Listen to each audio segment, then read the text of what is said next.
Hi everybody, this is Leanne from Style School, and today I want to teach you how to use your sewing machine. My machine is a Singer Advance, and I really like it because it's designed well, it's not overly complicated, and they've even gone as far as to add a diagram permanently on the machine of how to thread it. So now I want to show you the parts of my machine so you can compare it with yours and figure it out, and then I'm going to show you a few steps of how to sew for starters. This is where your spool will go, the big one. And on the end, sometimes machines come with this little coin-sized thing that keeps the spool from flying off while the machine runs. Then you have your bobbin winder right here. Usually they're located somewhere around here, and that's so that you can transfer this thread onto there, and I'll show you how to do that in a little bit. Then you have the whole component of where your thread winds through. This is the presser foot, and you can control that at the back of your machine with this kind of little handle. Sometimes they're at this back corner. Then you have your needle with a little hole, of course, and your bobbin goes in here. Mine goes this way, but sometimes the machine actually has a slide thing. They're all a little different. There's a little compartment on my machine for gadgets. And then on the side, we have all the stitches the machine will do. Now, my machine has buttons, but a lot of times they'll have knobs or toggle switches or things like that along here. So your machine will be a little different. On here there's the stitch guide that you can change the width of the stitches, and I don't know what that does. I think it's for button doing.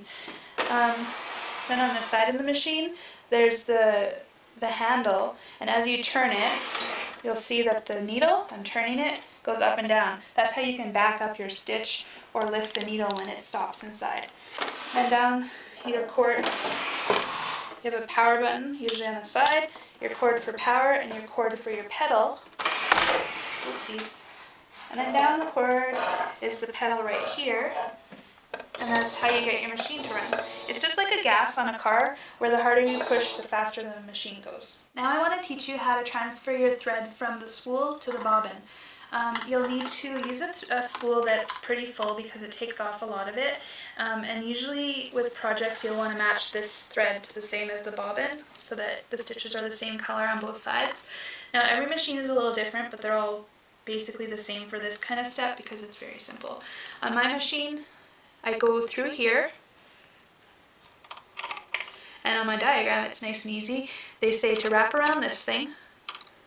That kind of just guides it. And then I want to put it through every bobbin. Has like holes built into it. You take the thread, and from the underneath, like the center inside of the bobbin, you go up through a hole and then pull some through. Put it back on. And on my machine, I think most of them say this, you push it towards there. And on some machines you have to like hit a button on the side, and that makes the presser foot and the needle stop moving. So now I'm going to press my pedal, and I'm going to wind the bobbin, and it actually will go up and down. So watch this.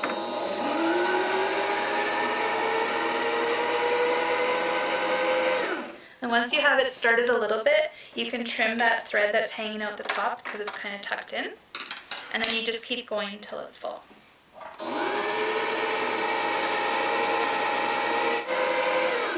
Okay, that looks good. You can see that there's, half of it full. You could even do a little more than that, but I know I'm not going to need as much orange thread for this project. And then you just trim it. And now this bobbin is ready to be loaded into the machine, and I'll show you how to do that.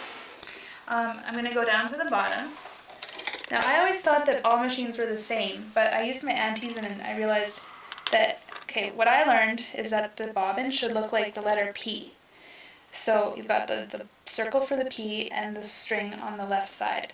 On my auntie's machine though, it's supposed to look like a C, which is totally the opposite. So check with your machine, but most of the time it's the letter P. I'm going to drop it in, and you might need to come from above. There's a little slot here and here. I'm going to drag it in, pull it to the left, and it kind of falls into the right spot. Okay? Now, next, that part is loaded. Once I've threaded my spool through the machine, it'll pull that thread up. Let's get started on that.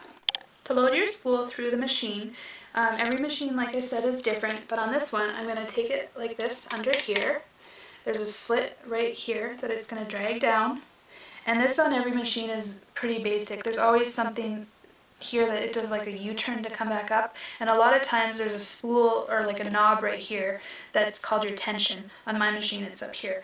Anyways, your tension might have a thing here that you kind of thread it through as well.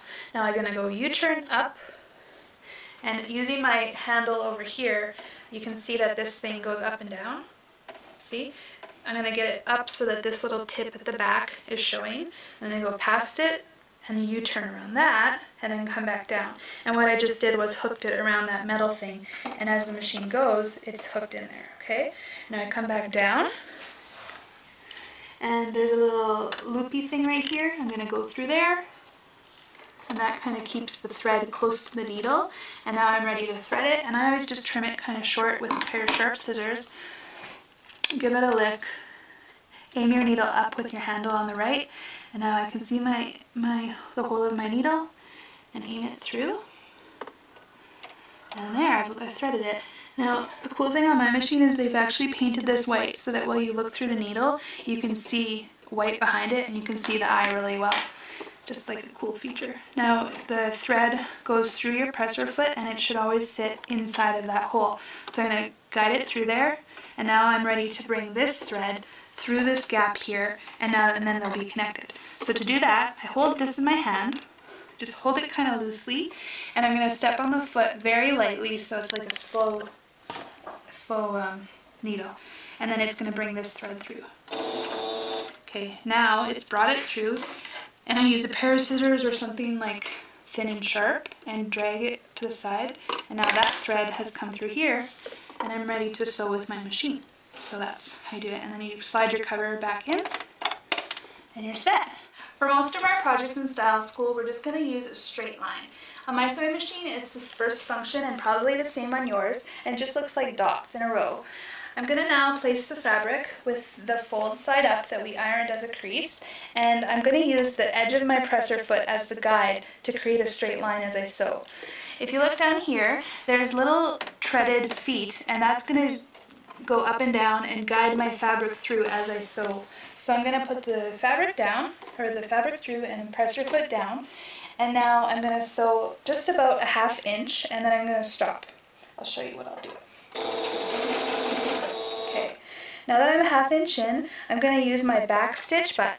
The back stitch button is great because it'll lock down your stitches by going back and forth. So on my project, I'm going to hit it right now, and it goes backwards, and then I'm going to just I'm going to press my pedal at the bottom again, and I'm going to continue on until I get to the end, and then I'll back stitch again.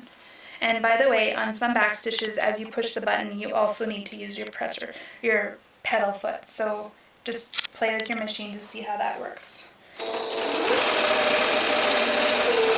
Notice as I sew the straight line, I have my hand to the left of the presser foot, and I'm kind of using it as a slow guide, and it just helps it from going wonky, but I'm not actually pushing the fabric, it's just being pulled through.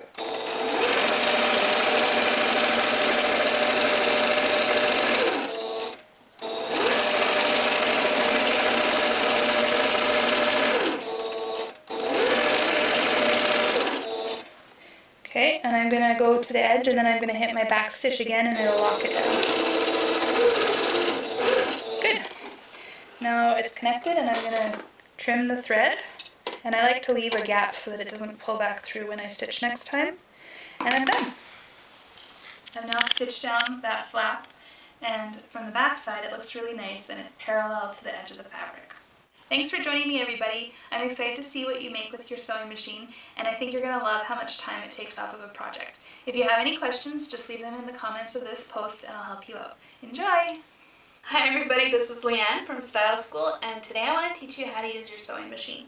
My machine is a Singer Advance, and I really like it because it's designed well, it's not overly complicated, and they've even gone as far as to add a diagram permanently on the machine of how to thread it. So now I want to show you the parts of my machine so you can compare it with yours and figure it out, and then I'm going to show you a few steps of how to sew for starters. This is where your spool will go, the big one. And on the end, sometimes machines come with this little coin-sized thing that keeps the spool from flying off while the machine runs. Then you have your bobbin winder right here. Usually they're located somewhere around here, and that's so that you can transfer this thread onto there, and I'll show you how to do that in a little bit. Then you have the whole component of where your thread winds through. This is the presser foot, and you can control that at the back of your machine with this kind of little handle. Sometimes